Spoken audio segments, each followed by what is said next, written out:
मैंने कभी सोचा भी नहीं था, सपने में भी नहीं सोचा था। अक्टूबर का लास्ट वीक था और मुझे एक फ़ोन आया, Mushtaq sir how are you, कैसे हैं आप। तो मैं अच्छा हूँ, कौन बोल रहा है? राहुल सैनी बोल रहा हूँ सर। पहचाना? नोएडा में मिले थे। अब सर मैं हकीकत बता रहा हूँ, और नोएडा में मुझे हाँ कहना पड़ता है, ये हकीकत है। और मैं क्या, मैं सारे लोग ऐसे बोले हाँ हाँ हाँ, हम लोग बोलते हैं ना हाँ हाँ हाँ, या हाँ हाँ पहचान। अब इसके अलावा आप क्या बोलेंगे? हाँ बोलिए बोलिए, क्या बात है सर? एक हमारा एक अवार्ड शो है, हमको अवार्ड देना है, लोगों को सम्मानित करना है, उन लोगों को जिन्होंने अपने अपने फील्ड में ऐसा ऐसा काम है। उसमें डॉक्टर्स भी हैं, उसमें आर्मी पर्सनस भी हैं, कुछ खिलाड़ी भी हैं, तो ऐसे ऐसे ऐसे हैं जो अब बुज़ुर्ग हो गए हैं, तो हम उनको सम्मानित करना चाहते हैं। मैंने कहा चलो ठीक है ठीक है ठीक है। मैंने कहा कितने कितने लोगों को करना पड़ेगा सर? ऐसे कुछ ज़्यादा कुछ नहीं सर, कम से 25-30 लोग होंगे हैं, और एक छोटा सा गेट टुगेदर है सर, ये होगा, आपको आना है। मैंने कहा यार देखो ये बताओ तुम्हारा बजट क्या है? तो उसने बोला कि सर हमारा बजट 50,000 का है। नहीं यार, मैंने कहा ये 50,000 तो कम है। वो मैंने कहा कम से कम 1 लाख रुपए होना चाहिए। सर 1 लाख रुपए तो ज़्यादा हो जाएगा, ऐसा वैसा आप कीजिए ना, कर सर प्लीज़। सर आप हार्डली 1 घंटे में आप स्टेज में नहीं रहेंगे, हार्डली 1 घंटे में आपको हम फ्री कर देंगे।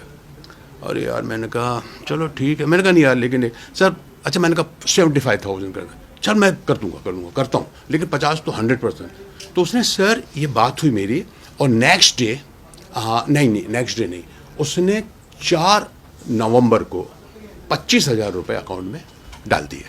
25,000 रुपये अकाउंट में डाल दिए, और 8 तारीख को मेरी टिकट हो गई बॉम्बे से दिल्ली। 15:45 मतलब 3:45 की एयर इंडिया की फ़्लाइट भी उसने कर दिया। और उसके बाद उसने जब ये करने के बाद उसने बोला सर आपके पैसे भी आ गए। मैंने कहा हाँ आए तुम्हारे 25,000 रुपये। और बोले आपने टिकट भी मैंने कर दिया। हाँ ठीक है। उसके बाद रिटर्न टिकट भी किया सर उसने नेक्स्ट डे की, मतलब 21 तारीख की 1 बजे की टिकट भी, रिटर्न टिकट भी कर दिया उसने। मैंने कहा ओके ठीक है ओके। फिर सर हम भूल गए, चलो ठीक है चलते रहेगा। And that day the election था उस दिन 20 तारीख को। फिर मेरे को अचानक याद आया, मैंने कहा यार उस दिन तो इलेक्शन है। फिर मैंने टिकट देखा, मैंने कहा 4:45 बजे की फ़्लाइट है, सुबह में वोट दे के आराम से हम जा सकते हैं, नो प्रॉब्लम। फिर उस दिन हमने, और उसके बाद फिर उसका फ़ोन भी आया, सर याद है ना कल आपको आना है। मैंने कहा हाँ यार। मैंने कहा यार इलेक्शन भी है यहाँ पर। बोले सर आपकी टिकट ही 3:45 बजे की, वो टेंशन नहीं है। मैंने कहा चलो ठीक है नो प्रॉब्लम। अब उसके बाद सर हमने तैयारी की सुबह उठ करके, और अपना वोट डालने गए वाइफ के साथ, वोट डाल के आए, और कुछ 2:20 से 25 मिनट में मैं एयरपोर्ट पहुंच गया। वहाँ जाके पता चला कि फ़्लाइट 1 घंटा लेट है। 1 घंटा लेट है मतलब कुछ 4:45-5 बजे का टाइम बता रहा था कि अब फ़्लाइट आपकी 1-1.25 घंटा लेट हो गई। मैंने उसको फ़ोन किया, मैंने उसको फ़ोन करके बोला, मैंने कहा यार राहुल सैनी नाम बताया था उसने। मैंने कहा राहुल यार ये फ़्लाइट लेट हो गई है, और पता नहीं यार ये कब पहुँचेगी वहाँ, 7 साढ़े 7 बज जाएगा, फिर वहाँ से मेरठ जाना है।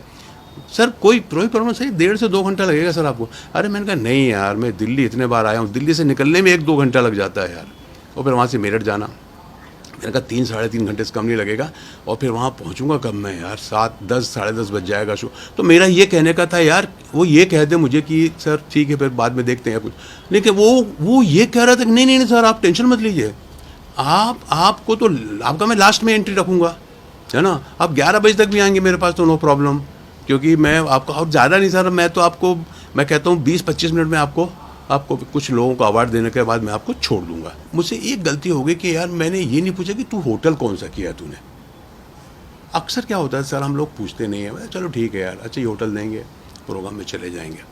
इस तरह से मेरी फ़्लाइट लैंड हुई वहाँ पर कुछ 7 बजे लैंड हुई। उसके पहले ही उसने मुझे एक नंबर दे दिया था, उसका नाम था मनोज सिंह। उसका नंबर दिया था, सर ये ड्राइवर है जो आपको पिक करेगा, इसका नंबर ये है, जैसे ही आपको लैंड होंगे तो वो आप उसको फ़ोन कर लीजिए, या वो आपको फ़ोन कर लेगा। जब आप जैसे ही आप लैंड होते हैं वैसे ही आप मुझे उसको फ़ोन कर लीजिए। सर मैं वहाँ पहुँचा कुछ 7 बज गया था, निकलते 7:15 बज गया, 7:30 बज गया था। फिर मैंने उसको कहा कि मैं आ गया हूँ। फिर उसका भी देखा, मैं बात करते मैं बाहर से गेट से निकल रहा हूँ, और उसने हाथ हिलाया कि सर मैं यहाँ पर हूँ। बोले ये गाड़ी जो है ना, ये आपको जैन सिकंजी स्टॉल तक लेके जाएगी। उस मतलब वहाँ है क्या शो? मैंने नहीं बोले वहाँ तक लेके जाएगी, वहाँ से आपको दूसरी गाड़ी पिक करेगी। तो मैंने, अच्छा वहाँ भी मेरे को कुछ शक नहीं हुआ सर, फ्रैंकली स्पीकिंग होता है कई बार। मैंने कहा क्यों यार ये गाड़ी क्यों नहीं? बोले सर वो गाड़ी वहीं तक हमको मिली है, मैं अपनी गाड़ी भेजने वाला था लेकिन मेरी गाड़ी ख़राब थी तो वो मैं भेज नहीं पाया, लेकिन अब मेरी गाड़ी ठीक हो गई है तो ये गाड़ी मेरे को वहीं तक मिली। उसने कहा सर मैं इसके आगे नहीं जा पाऊँगा, तो वहीं तक हमने इसको हायर की है, वहाँ से दूसरी गाड़ी आएगी, ऑलरेडी आपके पहुँचने के पहले वो गाड़ी तैयार रहेगी, वो आपको पिक करेगी, और मेरा बंदा जो है ना वो आपको ड्राइवर लेकर के आ जाएगा। और सर गाड़ी रुकी, और गाड़ी रुकी, जैसी गाड़ी रुकी ठाक ठाक ठाक एक राइट से लेफ्ट से दो आदमी ठाक से आए और ये गन। I was shocked. क्या भाई, क्या हुआ, क्या हुआ?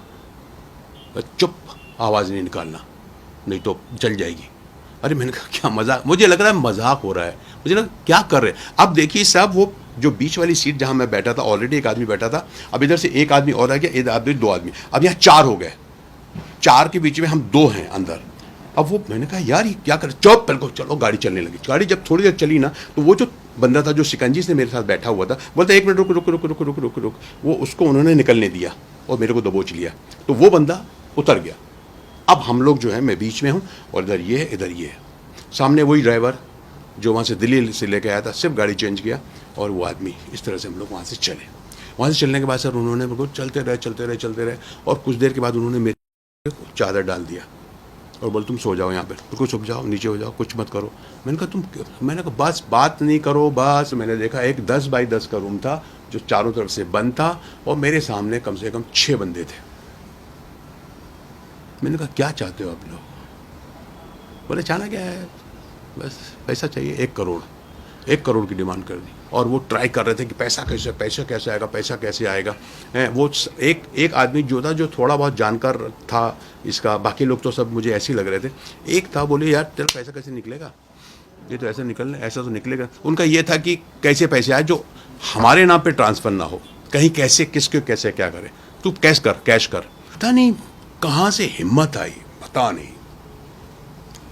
बस उठा मैं, निकल हुआ यहाँ से, जो होगा देखा जाए। और मैं ये भी देख रहा हूँ कि अगर मैं पकड़ा गया तो मेरी खैर नहीं। 2 यहाँ हैं और नीचे 4 या 5 लोग जो भी हैं, 6-7 थे और गन है, सब चीज़ें उनके हथियार से थे। पुलिस की तरफ से मुझे कहा गया है कि सबसे पहले तो जो भी जैसे भी ऐसा फ़ोन आता है तो आप उनसे पूछो कि भैया तुम मेरा आधार कार्ड मांग रहे हो टिकट के लिए, आप अपना आधार कार्ड दो पहले, कि आपका आधार कार्ड आना चाहिए, आपका उसमें एड्रेस वगैरह सब, आधार कार्ड अगर आ जाता है तो सब कुछ जाएगा। ये जो प्रोग्राम है ये कहाँ कर रहे हो आप? तो बोले कि साहब ये प्रोग्राम हो रहा है यहाँ, आप उनका एड्रेस दीजिए, उनका पता दीजिए। उसके बाद अगर हो सके, और बल्कि करना चाहिए कि उस एरिए के पुलिस स्टेशन में आपको इन्फॉर्म करना चाहिए कि साहब यहाँ ऐसा एक शो हो रहा है, मुझे बुलाया जा रहा है, मैं वहाँ पर आ रहा हूँ। ये होना बहुत ज़रूरी है। और अगर हो सके और पॉसिबल हो सके तो अगर आप इस तरह के प्रोग्राम में जा रहे हो मेरे साथियों, तो ये कोशिश करो कि आप जब एयरपोर्ट में जाते हो तो आप उनकी गाड़ी में मत जाइए। उनको ये बोलो कि भैया मेरा वहाँ पे दोस्त है, या मैं ओला करके आ जाऊँगा या कुछ भी करके आ जाऊँगा, जो भी उसका पेमेंट होगा, जो भी उसका बिल बनेगा, मीटर होगा, वो आप दे देना। और मुझे होटल का बता दीजिए और होटल का पता लीजिए, क्योंकि आपको डेफिनेटली होटल देते हैं, हर कोई देता है होटल का मुझे पता बताइए। होटल में हो सके तो उसका नंबर भी मिल जाएगा आपको। उस होटल के वाले को फ़ोन कीजिए क्या मेरे नाम का इस तरह का रूम कुछ बुक है या नहीं है। और जैसा कि मैंने कहा कि आप एयरपोर्ट से उतरने के बाद आप अपने ही कैब पे जाइए वहाँ पर अगर हो सके तो। और कोशिश कीजिए कि सबसे पहले कोशिश कीजिए कि जो बंदा आपको बुला रहा है आप उसको कितना जानते हैं।